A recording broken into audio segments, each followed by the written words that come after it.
السلام علیکم لسنرز، آئیے محی الدین نواب کے صحت دراز قلم سے ایک نئی کہانی سنتے ہیں جس کا عنوان ہے پتھر کا شیشہ۔ تو آئیے شروع کرتے ہیں۔ کھڑکی کھلی رہتی تھی مگر چلمن پڑی رہتی تھی۔ وہ چلمن پلاسٹک کی پتریوں سے بنی ہوئی تھی۔ ان پتریوں میں بڑی لچک تھی۔ اگر کوئی جھانکنے والی کسی ایک پتری پر ہلکا سا دباؤ ڈالتی تو اس کے ساتھ نیچے کی کئی پتریاں دبتی چلی جاتی۔ پھر چلمن کے پیچھے سے آفتاب یا مہتاب کا استعارہ طلوع ہو جاتا۔ صاف چھپتے بھی نہیں، سامنے آتے بھی نہیں کہ مزداق۔ پردہ تو رہتا، پردے کا بھرم نہ رہتا۔ حاصل مراد چلتے چلتے ٹھٹک گیا۔ چلمن کی طرف نظر گئی تو وہ دوسری طرف دیکھنا بھول گیا۔ اس پردہ نشین نے چند سیکنڈ کے لیے چلمن میں انتشار پیدا کیا تھا، دیدار کی راہ نکال لی تھی۔ وہ جو کوئی بھی تھی، اس نے شاید دانستہ ایسا نہیں کیا ہوگا، ضرور کوئی بات ہوگی، شاید اپنے ماحول کی گھٹن سے پریشان ہو گئی ہوگی۔ تازہ ہوا کے لیے اس نے چلمن کو ذرا ادھر ادھر کیا ہوگا۔ نتیجہ یہ ہوا کہ حاصل مراد ادھر کا رہا نہ ادھر کا۔ یہ بھول گیا کہ کہاں جانے والا تھا، کہاں سے آ رہا تھا، یہ بھی یاد نہ رہا۔ وہ نظر آ رہی تھی لیکن یہ سمجھ میں نہیں آ رہا تھا کہ وہ کدھر دیکھ رہی ہے۔ پردے کے پیچھے بھی پردہ تھا، یعنی اس نے آنکھوں پر سیاہ چشمہ لگا رکھا تھا۔ اندازہ کرنا دشوار تھا کہ اس کی نگاہوں کا اونٹ کس کروٹ بیٹھ رہا ہے۔ ایسے وقت سبھی دل والے خوش فہمی میں مبتلا ہو جاتے ہیں۔ حاصل مراد کا دل بھی دھڑک دھڑک کر کہہ رہا تھا، میری طرف دیکھ رہی ہے اور میری ہی طرح کوئی اور نظارہ دیکھنا بھول گئی ہے۔ کسی نے اچانک حاصل مراد کی پیٹھ پر ایک دھپ جمائی۔ وہ جھنجھلا کر پلٹ گیا۔ پیچھے ایک بزرگ کھڑے ہوئے تھے۔ انہیں دیکھتے ہی وہ غصہ اور جھنجھلاہٹ بھول گیا۔ فوراً ہی یاد آ گیا کہ ایک شریف ذاتی سے نظریں لڑاتے ہوئے پکڑا گیا ہے۔ بزرگ نے پوچھا، میاں صاحبزادے، یہ کیا ہو رہا ہے؟ شرم نہیں آتی؟ بڑے میاں کی آواز سنتے ہی چلمن میں ہلچل پیدا ہوئی۔ حاصل مراد نے ذرا گھوم کر دیکھا تو پتریاں برابر ہو گئی تھیں۔ وہ چہرہ اس کے پیچھے گم ہو گیا تھا۔ آہ، کیا نظارہ تھا! چاند نکلتے ہی بوڑھے بادل نے اسے چھپا دیا تھا۔ اس نے غصے کو ضبط کرتے ہوئے بڑے میاں کو دیکھا، پھر کہا، کوئی نگاہوں کے سامنے خود آ جائے تو ہم اپنی آنکھیں تو نہیں پھوڑ سکتے؟ بڑے میاں نے کہا، برخوردار، ہمارے معاشرے میں عورت پردہ کرتی ہے، مرد پردے کو قائم رکھتا ہے، دونوں لازم و ملزوم ہیں۔ اگر کوئی سامنے آ جائے تو کم سے کم نظریں تو جھکا سکتے ہو۔ وہ بڑبڑاتے ہوئے چلے گئے۔ حاصل مراد تذبذب میں رہا، آگے بڑھ جائے یا وہیں ٹھہر جائے۔ اس نے چلمن کی طرف دیکھا، اب وہاں کچھ نہیں تھا۔ بڑے میاں کی بات دماغ میں چبھ رہی تھی۔ حجاب صرف عورت کے لیے لازمی نہیں ہے، لازم ہے کہ مرد بھی ایسے وقت نظریں جھکا لے یا منہ پھیر لے۔ بات اتنی معقول تھی کہ وہ کوئی جواب نہیں دے سکا تھا۔ جب بڑے میاں دور ایک گلی کے موڑ پر نظروں سے اوجھل ہو گئے تو وہ پھر چلمن کی طرف دیکھنے کے لیے کوئی جواز ڈھونڈنے لگا۔ انسان اپنی فطرت سے مجبور ہے، اسے جس کام سے روکا جاتا ہے اسے کر گزرنے کے لیے کوئی نہ کوئی جواز تلاش کر لیتا ہے۔ حاصل مراد نے اپنی سہولت کے لیے جواز پیش کرتے ہوئے سوچا، یہ درست ہے، غیر عورتوں کو دیکھ کر منہ پھیر لینا چاہیے، لیکن ان میں سے کوئی ایک ایسی ہوتی ہے جسے دیکھ کر نظریں جھکائی نہیں جا سکتی۔ اتنی بڑی دنیا میں کوئی ایک عورت اپنے لیے ہوتی ہے۔ اگر بیوی کا رشتہ قائم ہونے سے پہلے اسے بھی دیکھنا ممنوع ہے تو بعض حالات میں اخلاقی تقاضے پورے نہیں کیے جا سکتے۔ اگر کیے جاتے تو سب سے پہلے شاعری مر جاتی، ہمارے ہاں میر اور غالب پیدا نہ ہوتے، عبد الرحمن چغتائی کی مصوری کا سرمایہ نہ ہوتا۔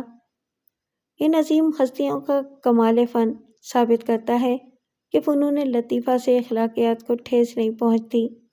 یہاں حجاب کے سلسلے میں یہ بات بنتی ہے کہ بے شک پردے کا بھرم رکھا جائے، دیدار کا تقاضا نہ کیا جائے، اگر کیا جائے تو دید کا حوصلہ رکھا جائے۔